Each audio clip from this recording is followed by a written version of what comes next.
साथियों, नमस्कार। कैसे हैं आप सभी? आशा करते हैं आप सभी स्वस्थ होंगे और अध्ययन जारी किए हुए होंगे। चलिए, हिंदी आज आपकी पाठ्य पुस्तक हिंदी के अंतर्गत क्षितिज का काव्य खंड से हम लेकर आए हैं अध्याय नंबर 1, सूरदास द्वारा रचित पद, सूरदास के पद, उसके कुछ महत्वपूर्ण प्रश्न जो आपकी आने वाली परीक्षा में पूछे जाएंगे। उसमें कुछ अति लघु प्रश्न है और कुछ बहुविकल्पीय प्रश्न है। उन बहुविकल्पीय प्रश्न को देख लेते हैं हम, जो आपके लिए बहुत ही महत्वपूर्ण है। चलिए देखते हैं आपकी पाठ्य पुस्तक क्षितिज के काव्यखंड से सूरदास द्वारा रचित पद नामक अध्याय से कुछ महत्वपूर्ण प्रश्न। चलिए देखते हैं। पहला प्रश्न है, उद्धव कृष्ण का कौन सा संदेश लेकर आए थे? यानी कि उद्धव थे, वो कृष्ण जी का कौन सा संदेश लेकर गोपियों के पास आए थे? तो वो लेकर आए थे योग संदेश। कृष्ण की संगति में रहकर कौन उनके प्रेम से अछूते थे? यानी कि कृष्ण के साथ रहकर भी उनके प्रेम से कौन अछूते रहे थे? तो उत्तर हो जाएगा उद्धव। नेक्स्ट है, उद्धव के व्यवहार की तुलना किसके पत्ते से की गई है? तो उद्धव के जो व्यवहार की तुलना वो कमल के पत्ते से की गई है। तो इसका आंसर हो जाएगा कमल के पत्ते से। गोपियों को अकेला छोड़कर कृष्ण कहाँ चले गए थे? यानी कि गोपियों को अकेला छोड़कर कृष्ण जी कहाँ चले गए थे? तो वो मथुरा चले गए थे। उत्तर हो जाएगा आपका मथुरा।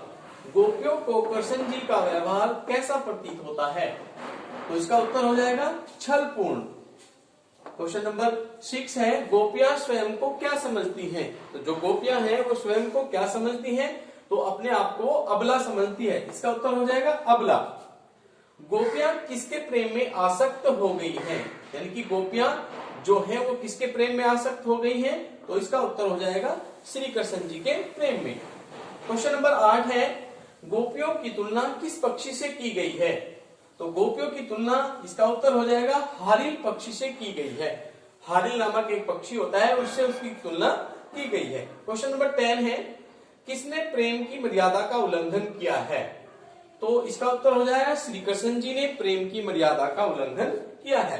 क्वेश्चन नंबर 10 है, विरह की अग्नि में कौन जल रही है? तो विरह की जो अग्नि होती है उसमें कौन जल रही है? इसका उत्तर हो जाएगा गोपियां उसमें विरह की अग्नि में जल रही हैं। क्वेश्चन नंबर 11 है, गोपियों के अनुसार राजा को किस धर्म का पालन करना चाहिए? तो इसका उत्तर हो जाएगा राजधर्म का। यानी कि गोपियों के अनुसार राजा को किस धर्म का पालन करना चाहिए? तो राजा को राजधर्म का पालन करना चाहिए। क्वेश्चन नंबर 12 हो जाएगा आपका। क्वेश्चन नंबर 12, राजनीति के विद्वान कौन हो गए हैं? तो श्री कृष्ण जी राजनीति के विद्वान हो गए हैं। क्वेश्चन नंबर 13 है, गोपियों ने किसका मार्ग कठिन बताया है? तो गोपियों ने किसका मार्ग कठिन बताया है? तो गोपियों ने योग का मार्ग कठिन बताया है। क्वेश्चन नंबर 14 हो जाएगा, उद्धव को बड़बागी किसके द्वारा कहा गया है? जो उद्धव थे, जो श्री कृष्ण जी का संदेश लेकर आए थे, उनको बड़बागी किसने कहा है? तो गोपियों के द्वारा उन्हें बड़बागी कहा गया है। क्वेश्चन नंबर 15 आपका हो जाएगा, गोपियों के हृदय की इच्छा हृदय में ही क्यों रह गई?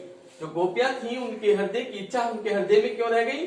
क्योंकि श्री कृष्ण के ब्रज वापस न आने के कारण उनकी जो इच्छा थी वो उनके हृदय में ही रह गई। क्वेश्चन नंबर 16, गोपियां कहना कहां कब रटती हैं?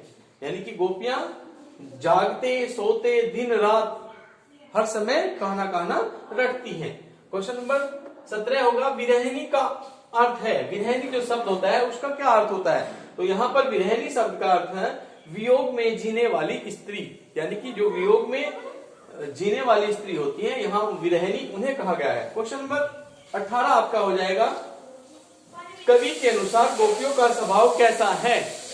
तो कवि के अनुसार गोपियों का स्वभाव भोला है। यहाँ पर कवि के अनुसार जो गोपियों का स्वभाव कैसा है? भोला है। क्वेश्चन नंबर 19 आपका हो जाएगा, पुरीन पात का क्या अर्थ है? जो पुरीन पात शब्द दिया गया है आपके पैराग्राफ में, पुरीन पात किसे कहा गया है? तो उसका शब्द का क्या अर्थ होता है? तो पुरीन पात शब्द का अर्थ होता है कमल का पत्ता। क्वेश्चन नंबर 20 है, मन की मन ही मांझ रही का क्या अर्थ है? एक आपके पैराग्राफ में दिया है मन की मन ही मांझ रही शब्द का क्या अर्थ है। इस लाइन का क्या अर्थ होगा? तो इस लाइन का अर्थ हो जाएगा मन की बात मन में ही रहना।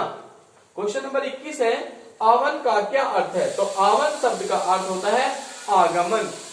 आगमन मतलब आना। क्वेश्चन नंबर 22 हो जाएगा विरहा दही का क्या अर्थ तात्पर्य है? यहां पर विरहा दही का तात्पर्य होता है वियोग में जलना।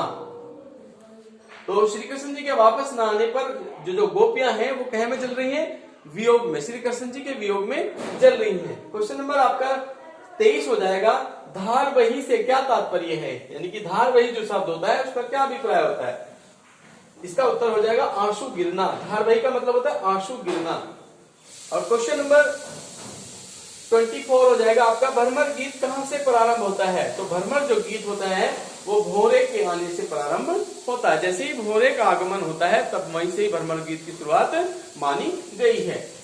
क्वेश्चन नंबर 25 आपका होगा संदेशनी का क्या अर्थ है? तो संदेशनी शब्द का अर्थ होता है संदेश भेजना, संदेश।